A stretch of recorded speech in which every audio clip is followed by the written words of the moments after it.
कपिल देव की 175 रनों की पारी ने रखी थी विश्व कप में भारत की जीत की नींव। 1983 के विश्व कप तक सारे मैच 60 ओवर के हुआ करते थे। हर गेंदबाज को अधिकतम 12 ओवर फेंकने के लिए दिए जाते थे। तब तक सफ़ेद गेंद का इस्तेमाल शुरू नहीं हुआ था। गेंद लाल रंग की होती थी और एक गेंद का इस्तेमाल पूरी पारी के लिए होता था। न ही कोई इनर सर्किल होता था और न ही फील्ड प्लेसिंग पर कोई रोक टोक। सभी खिलाड़ी सफ़ेद कपड़े पहनते थे और टेस्ट मैच की तरह लंच और चाय का समय निर्धारित होता था। DRS का नाम भी तब तक क्रिकेट प्रेमियों ने नहीं सुना था। 1983 के विश्व कप के पहले मैच में जब भारत ने वेस्टइंडीज़ को हराया तो लगा कि 2 महीने पहले बर्बीस में वेस्टइंडीज़ पर उनकी जीत कोई तुक्का नहीं थी। इससे पहले विश्व कप में वेस्टइंडीज़ की टीम को किसी टीम ने नहीं हराया था। भारत ने निर्धारित 60 ओवरों में 8 विकेट पर 262 रन बनाए थे और वेस्टइंडीज़ की पूरी टीम को 228 रनों पर आउट कर दिया था। जिम्बाब्वे के खिलाफ अगला मैच जीतने में भारत को थोड़ी मशक्कत जरूर करनी पड़ी थी, लेकिन वो ये मैच भी 5 विकेट से जीतने में सफल रहे थे। लेकिन इसके बाद के 2 मैच भारत ऑस्ट्रेलिया और वेस्टइंडीज़ से बड़े अंतर से हार गया। जब कपिल देव की टीम जिम्बाब्वे के खिलाफ अपना 5वां मैच खेलने केंट के शहर टनब्रिज वेल से पहुंची तो वो जीत के बारे में कम अपना रन रेट सुधारने के बारे में ज़्यादा सोच रहे थे। कपिल देव अपनी आत्मकथा स्ट्रेट फ्रॉम द हार्ट में लिखते हैं, चूँकि ऑस्ट्रेलिया की टीम अंकों में हमारे बराबर आ गई थी और उनका रन रेट हमसे बेहतर था, इसलिए हमारा पूरा जोर अपना रन रेट सुधारने पर था। वक्त का तकाजा था कि हम पहले बैटिंग करें और 300 से अधिक रन बनाएं। मेरा ध्यान इस तरफ गया भी नहीं कि पिच में काफ़ी नमी थी और उस पर पहले बैटिंग करना मुसीबतों को दावत देना था। मैंने बैटिंग के अलावा किसी दूसरे विकल्प पर गंभीरता से विचार ही नहीं किया। शुरू में गेंदबाजों को काफ़ी मूवमेंट मिल रहा था। नतीजा ये रहा कि हमारे दोनों ओपनर बिना कोई खास योगदान किए पवेलियन वापस लौट आए। सबसे पहले गावस्कर पहले ही ओवर की आखिरी गेंद पर आउट हुए। सबने अपनी उम्मीदें फॉर्म में चल रहे मोहिंदर अमरनाथ पर लगाई, लेकिन वो भी 5वें ओवर में विकेट के लिए पीछे लपक लिए गए। स्कोर था 6 रन पर 2 विकेट। जब संदीप पाटिल बैटिंग करने आए तो स्टेडियम में सन्नाटा छा चुका था। इस बीच श्रीकांत ने डीप मिड ऑफ पर एक आसान कैच दे दिया। कुछ गेंदों बाद संदीप पाटिल भी विकेट कीपर के हाथों कैच कर लिए गए। संदीप पाटिल अपनी आत्मकथा सैंडी स्टार में लिखते हैं, कपिल ने सोचा कि शायद उनकी बारी देर से आएगी, इसलिए वो नहाने चले गए, लेकिन हमारे खिलाड़ी इतने जल्दी आउट हुए कि मैंने अपने आप को यशपाल शर्मा के साथ क्रीज पर पाया। 12वें खिलाड़ी सुनील वात्सल दौड़कर हमारे पास क्रीज पर आकर बोले कि कपिल अभी भी वॉशरूम में है। अगली बारी उन्हीं की थी, लेकिन वार्सल की चेतावनी का कोई खास असर नहीं हुआ और मैं भी पीटर रासन की गेंद को फ्लिप करने के चक्कर में विकेट के पीछे कैच दे बैठा। हमारे 5 विकेट सिर्फ 17 रनों पर गिर चुके थे। ड्रेसिंग रूम में दूसरे खिलाड़ियों ने जल्दी कपिल को बैटिंग के लिए तैयार किया। जब मैंने उन्हें मैदान में क्रॉस किया तो मैं बुरी तरह हिला हुआ था और पहली बार मैंने उनसे जानबूझकर अपनी आंखों का संपर्क नहीं किया। जब मैं ड्रेसिंग रूम में घुसा तो मैंने देखा कि वहां गावस्कर, श्रीकांत, मोहिंदर अमरनाथ और यशपाल शर्मा कोने में मुंह लटकाए बैठे हुए थे। हम में इतनी हिम्मत नहीं थी कि हम बाहर जाकर मैच देखते। कपिल के पहले 50 रनों में एक भी बाउंड्री नहीं। जब कपिल बैटिंग करने क्रीज पर पहुंचे तब तक पीटर रासन और केविन करेन भारत के टॉप ऑर्डर को पवेलियन भेज चुके थे।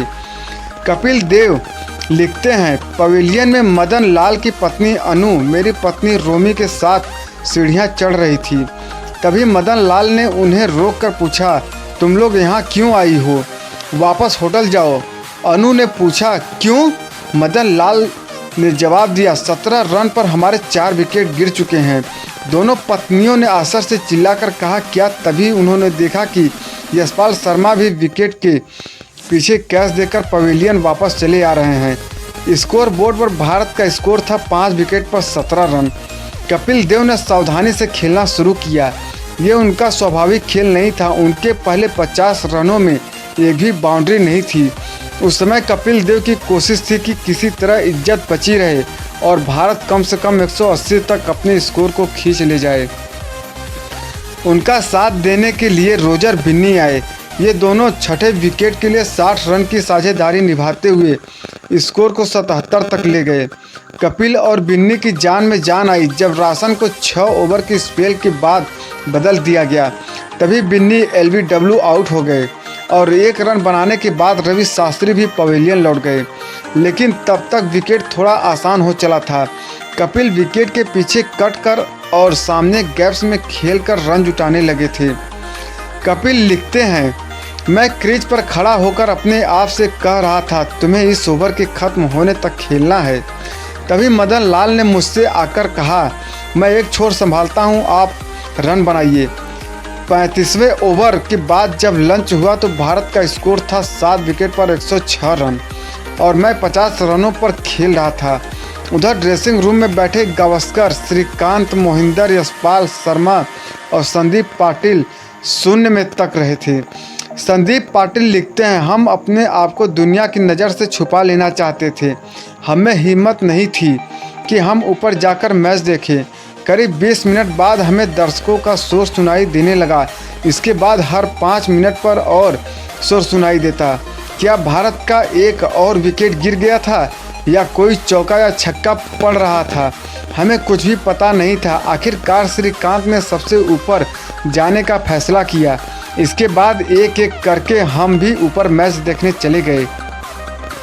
इसके बाद तो हमने अपनी आंखों के सामने अजूबा होते देखा। ये अजूबा और कोई नहीं, हमारे कप्तान कपिल देव थे। उन्होंने अपने कंधों पर भारतीय पारी को संभालने का बीड़ा उठा लिया था और इसमें उनकी मदद कर रहे थे रोजर बिन्नी, मदन लाल और सैयद किरमानी। उधर ऊपर आकर सुनील गावस्कर एक बार काउंटर का सहारा लेकर खड़े हो गए। किसी ने उनसे पूछा, सनी आप पिछले काफ़ी समय से इस तरह खड़े हैं? गावस्कर ने जवाब दिया, हाँ, जब से कपिल ने मारना शुरू किया है मैं ऐसे ही खड़ा रहूँगा। मुझे डर है कि अगर मैंने अपनी जगह बदली तो कपिल आउट हो जाएंगे। एक और खिलाड़ी ने नोट किया कि यशपाल शर्मा बहुत देर से अपने घुटनों को मोड़कर बैठे हुए हैं।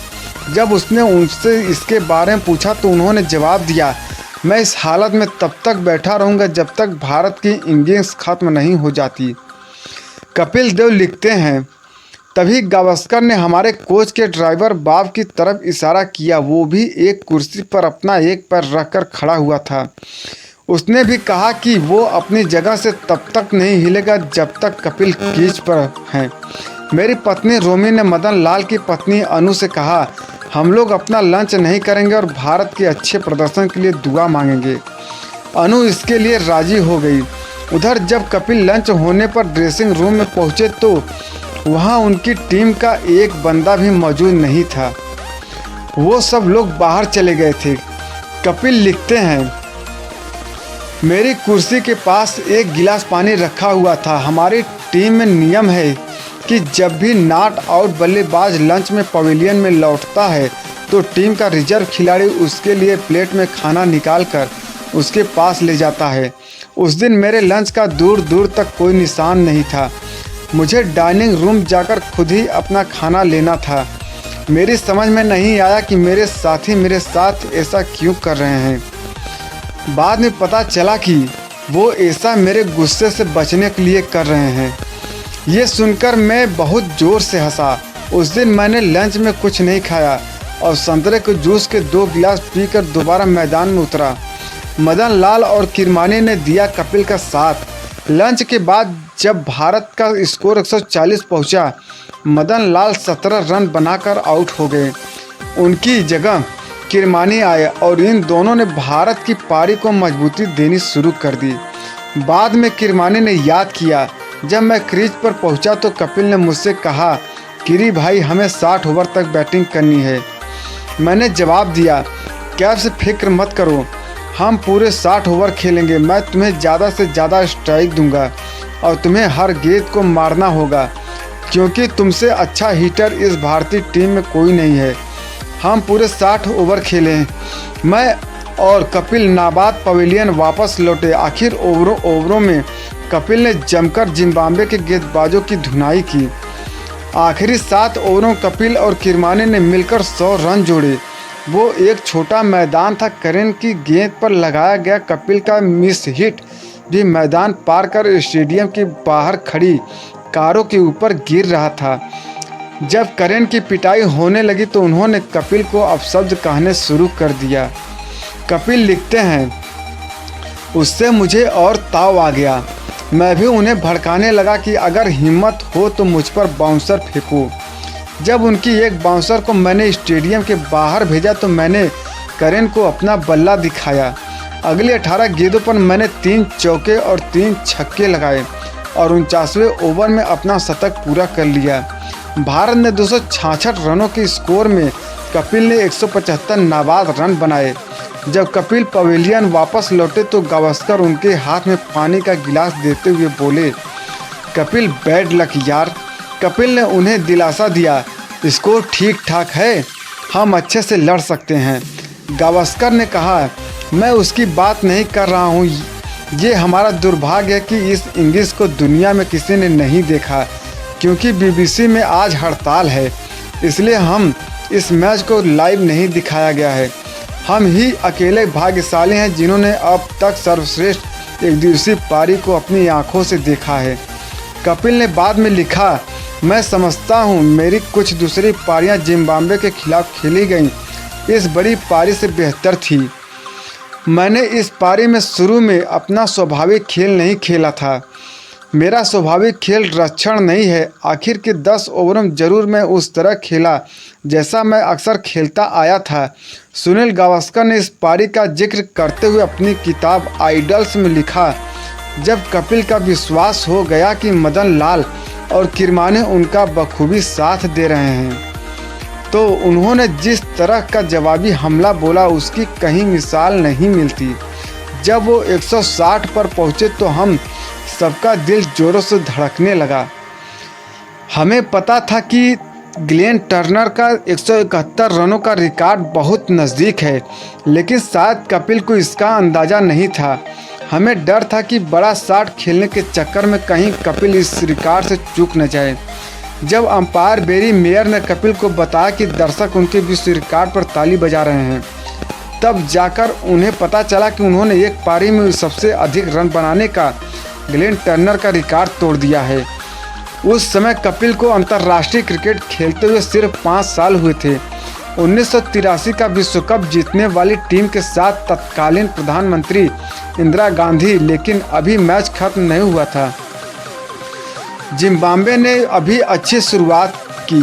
पहला विकेट गंवाने से पहले उन्होंने 44 रन जोड़ लिए थे, लेकिन इसके बाद उनके विकेट गिरते चले गए और एक समय उन्होंने 113 रन पर 6 विकेट खो दिए थे। लेकिन फिर केविन करेन ने भारत पर जवाबी हमला बोला। 56वें ओवर में जाकर भारतीय टीम ने करेन को आउट किया, लेकिन तब तक वो 73 रन बना चुके थे। आखिर में 31 रनों से भारत की जीत हुई। कपिल देव को मैन ऑफ द मैच चुना गया और भारत ने विश्व कप के सेमीफाइनल में प्रवेश किया। रवि शास्त्री ने अपनी किताब स्टार गेजिंग में लिखा, इस पारी ने कपिल देव को क्रिकेट जगत में अमर बना दिया। इस जीत ने भारतीय टीम के मन में जज्बा पैदा किया कि वो विश्व कप जीत सकते हैं, जो वो इस मैच के 7 दिन बाद जीते भी।